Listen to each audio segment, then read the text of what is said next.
Vos énergies pour la semaine du 18 au 24 septembre. Alors, cette semaine, c'est l'énergie du désir pour commencer. Avec la carte du serpent. On a envie d'aller vers des choses que nous désirons. On a envie d'obtenir certaines choses. Notre cœur désire peut-être une nouvelle relation ou désire un objet, désire un nouveau travail.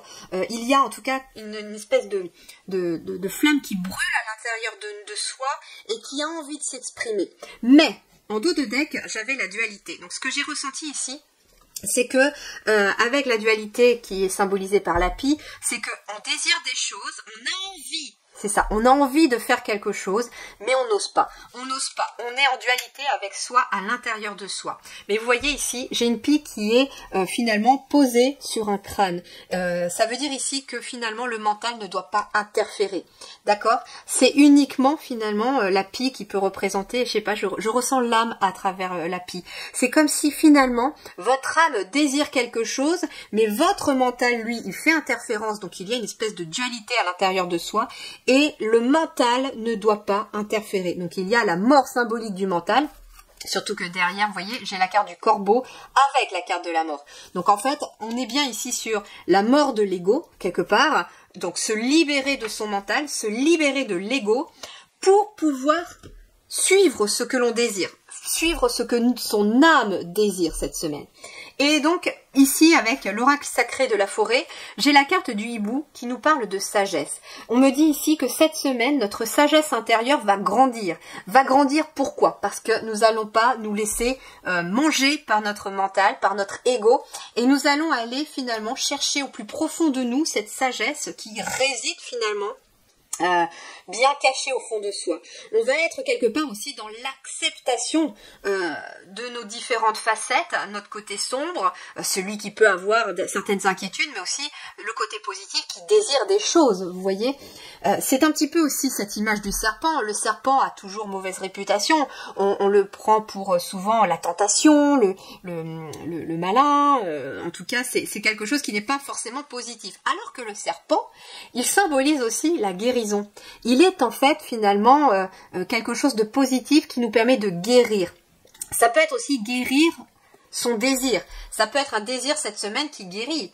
Ça peut être quelqu'un qui avait du mal à trouver peut-être, j'entends du désir aussi pour quelqu'un ou pour son ou sa partenaire.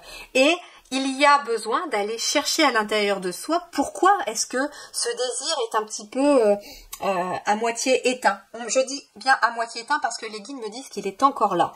Mais c'est parce que vous avez beaucoup de réflexions, peut-être beaucoup de choses dans la tête, on me dit. Vous réfléchissez trop.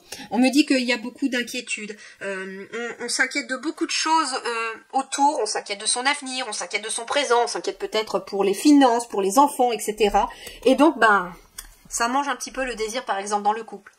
Et donc on me dit, en apaisant le mental, le désir peut revenir. On peut rallumer cette flamme-là. Mais pour cela, nous sommes amenés à nous connecter avec le hibou finalement, qui va nous parler de sagesse. De sagesse qui est bien au fond de nous, d'un apaisement quelque part. Alors, on me parle aussi du point de vue professionnel ou des activités. J'ai le 8 de denier. Le 8 de denier va nous parler de vocation, de passion, de compétence. En effet, vous désirez peut-être vous lancer dans un nouveau projet professionnel, dans une nouvelle activité, dans un nouveau loisir aussi. Et vous avez besoin éventuellement d'acquérir de nouvelles compétences. D'accord? Donc ça veut dire qu'il y a peut-être une dualité sur est-ce que je reste où je suis, est-ce que je me lance dans ça, j'ai peur de l'inconnu, je n'ose pas. Donc en fait, il y a cette dualité à l'intérieur de soi. Mais finalement, on vous dit qu'au fond de toi, ton âme désire que tu te lances dans cela. Pourquoi? Parce qu'en dos de deck ici, j'ai le renouveau avec la grenouille. Donc on est bien sur quelque chose de nouveau, un renouveau dans votre vie, dans notre vie, parce que c'est les guidances de la semaine. Et ici en dos de deck, avec le tarot soufi, j'ai Wahali. Et, pardon pour la prononciation, hein, ne m'en voulez pas, on a le chiffre 7 et c'est la carte du chariot. Mais le chiffre 7, c'est l'intériorité. Donc en fait, ici j'ai quelqu'un, vous voyez, qui est à cheval, sur 2 chevaux, justement, un blanc, un noir, qui peut symboliser cette dualité que vous avez domptée. votre côté sombre qui est finalement le mental, qui est les inquiétudes, les doutes, les peurs, et le côté blanc qui est un peu celui de l'âme et du cœur qui a envie d'aller dans cette direction-là. Et ben en fait ici, vous allez réussir à jouer les équilibristes, tout joyeux, tout content, sur le dos de ces chevaux, où vous allez en fait finalement pouvoir faire l'équilibre entre votre mental et votre cœur pour aller dans la direction qui vous amène de la joie et du bonheur. Et oui, parce que là, j'ai la carte du 4 avec le sultan qui nous parle finalement, c'est la carte de l'empereur. Et donc on est sur ici de la réussite, de la structure, de la stabilité, mais aussi de la protection. Vous êtes protégé dans ce que vous avez envie de faire, dans ce que vous désirez, vous êtes protégé. Avec le 8 de denier, bah oui, suite à passion. Le 8 de denier, c'est la vocation. Donc ça veut dire que finalement, ce métier peut-être, ou cette activité auquel tu penses, c'est ta vocation. C'est la voie à suivre. C'est éventuellement la voie aussi pour certains d'être à votre compte. Avec le 4 de sultan, c'est aussi celui qui est dans l'autorité. Donc c'est quelque chose qui est bon pour toi aussi. Le Malika de coupe, c'est la reine de coupe. La reine de coupe, eh bien oui, elle est dans la sensibilité, c'est quelqu'un qui est très à l'écoute, qui a sa féminité de décuplée, hein, dans son côté aussi, le yin est vraiment très décuplé. Et puis finalement, c'est quelqu'un qui, sur cette carte, regardez, elle accueille ses émotions. Donc en fait, ce que l'on te dit, c'est que accueille les émotions. Suis les émotions qui sont positives pour toi. Si une activité te procure de la joie, du bonheur, que tu vois pas le temps passer, que finalement tu vas bêtement avec le sourire dans cette activité, c'est que c'est fait pour toi. Si tu vas reculons avec la boule au ventre, c'est que c'est pas fait pour toi. Mais moi ici, j'ai quelqu'un qui finalement est dans l'accueil. L'accueil de ses émotions, dans l'équilibre de ses émotions et aussi dans l'ouverture de son esprit. Ça peut être quelqu'un aussi qui est très artistique.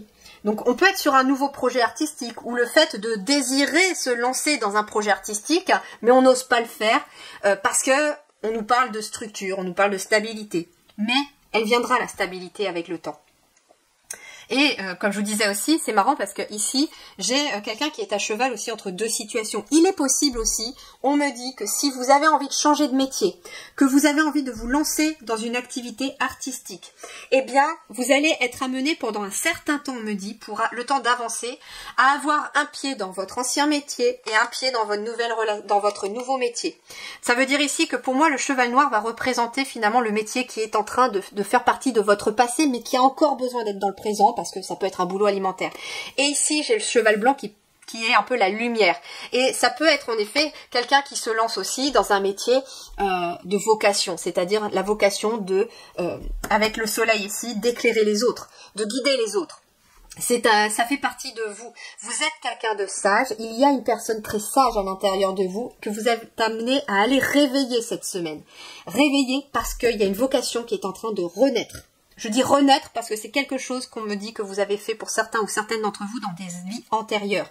Et ici, vous avez besoin de stabilité pour pouvoir finalement avancer.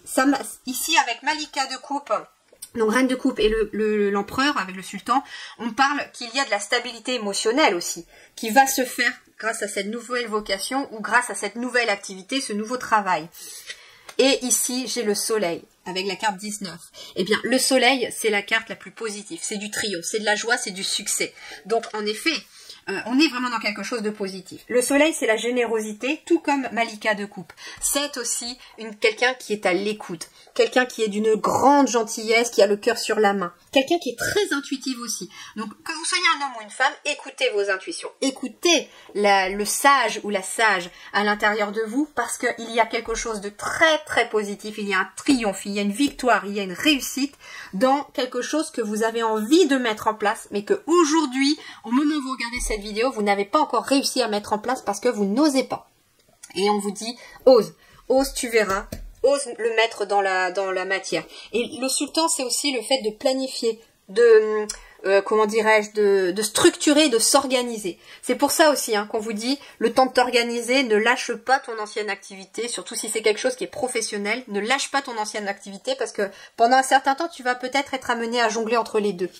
Surtout que derrière, j'ai le 6 de denier qui est l'équilibre quelque part matériel et financier. Et donc, bah oui, tu vas être amené, si tu veux être dans le don de toi par rapport à ton énergie et ta lumière, reste pour l'instant un pied dans chaque métier ou dans chaque activité, le temps que les choses se concrétisent plus fortement et soient plus solides. Voilà pour cette semaine. Je vous souhaite une très belle continuation. Prenez grand soin de vous et merci du fond du cœur.